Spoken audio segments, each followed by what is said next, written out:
In this Star Wars gaming news update video, I will be sharing with you some details on the upcoming strategy game by Bit Reactor and Respawn. They have finally confirmed the type of strategy game it will be, and more. But before we do get into all of today's news though, make sure you do subscribe to this channel so you won't miss any future news updates on this game.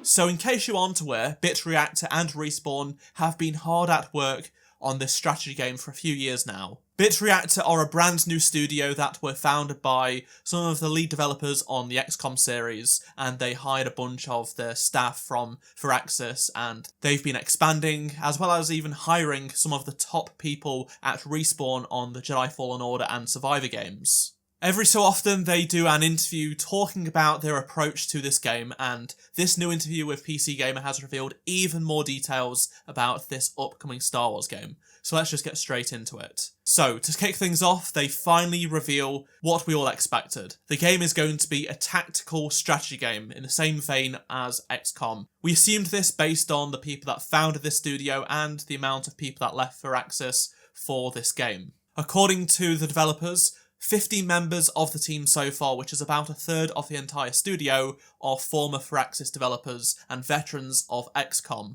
Now, a lot of people have been hoping this was going to be a real-time strategy game similar to Empire at War, but that has been leaked to be in development at Creative Assembly, the team behind Total War. As I've been saying for the last 3 years since this game was announced from Bit Reactor and Respawn, I'm going to say it's going to be more like XCOM rather than Total War based on the people that have created this studio. Now, let's talk about their philosophy for this game. They really want to push forward the tactical strategy genre.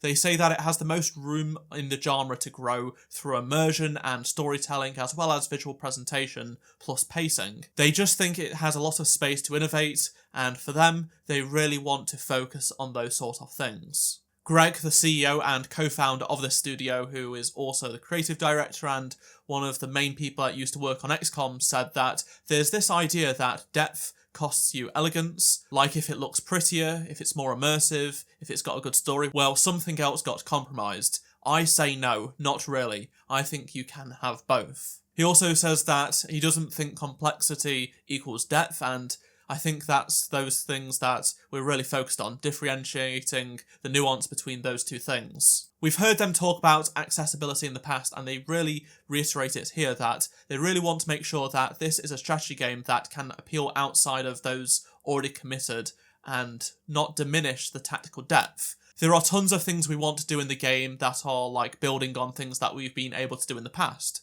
When we were talking about growing the genre and expanding it, a big thing for me is getting it in more people's hands. It bums me out that more people don't play these type of games.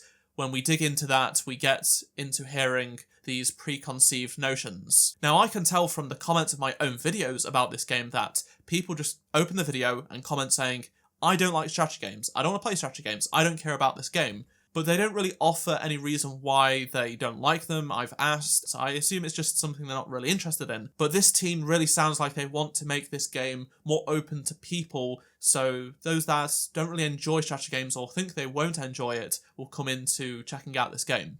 They even say they may be used to more the standard fare, shooters, all of those games are awesome, but I'm just like, you have no idea what you're missing out on.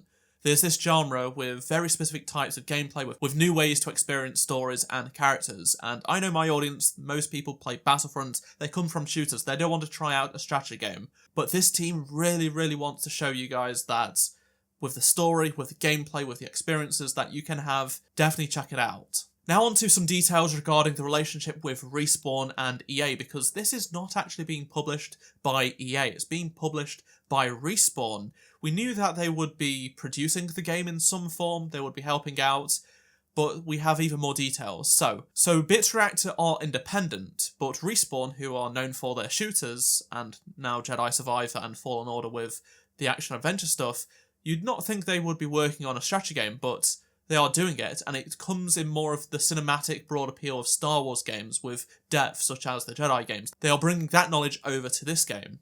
According to Greg, Respawn really treats us like an internal team within the studio. They've been really good to us, they encourage collaboration and communication between teams, and they've just been flat out the best experience I've ever had in publishing, which is wow. That is some great news, and you can't really get higher marks than that.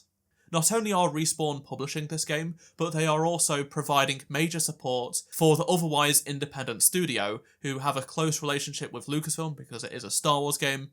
And people were worried that EA would have some sort of influence over this game, and on top of that, there were those recent layoffs earlier this year with EA, and people thought this would affect this game, but Bit Reactor did come out and say last time that it's got no impact on our studio, and Greg also did say that Respawn are hands-off where it counts, same with EA. They trust us to make the kind of game that we know how to make. Yeah, trust is a big word, says the lead animator. They trust that we are building a team that are experts in this genre, and they complement what we are doing. When we say we want to elevate what we're doing, that's where they come in, and it's helping us reach our own goals. A few of the talented developers at Respawn who worked on the Jedi games have moved over to Bit Reactor to work on this Star Wars game full-time. For example, Danish, who headed up the UI team on Jedi Survivor, is now the art director on this Star Wars game at Bitreactor. Cole, who was a big part of the narrative team on Star Wars Jedi Survivor, is now working as the senior narrative director and writer on this game. And on top of that, Aaron Contreras, who was the narrative director on both Fallen Order and Jedi Survivor, is now leading the narrative on this Star Wars game. Now, people want to see gameplay from this game, but the interviewer at PC Gamer did say that they got the impression there's still a lot of work to be done yet before we even see footage of this game. But what's reassuring is that they are genuinely devoted to this genre and they have ambitions and they really want to make them come to fruition, but it's unclear if that will happen, but they are enthusiastic about it at least. So this game has been in the works for about 3 years or so now, but they are still hiring plenty of people. Maybe we will start to see something this time next year. That would be very nice. I really hope this game is exciting and offers something new for the strategy genre. I know the XCOM Star Wars mods are a big deal, many people love them, but an actual Star Wars game with a true story, multiplayer, things like that, it would be really awesome, I think. And given that it is Star Wars, it would open this genre up to new people. I would love to hear your thoughts on anything I've talked about in this video, so comment down below. I will leave a link to the interview down below as well. I'd recommend reading it in full. And if you did enjoy this video, please do drop a like to help support the channel. Subscribe so you don't miss any future news updates on this game. And if you did miss any of my previous videos, click on the playlist on screen right now, and I shall see you in my next video. Goodbye.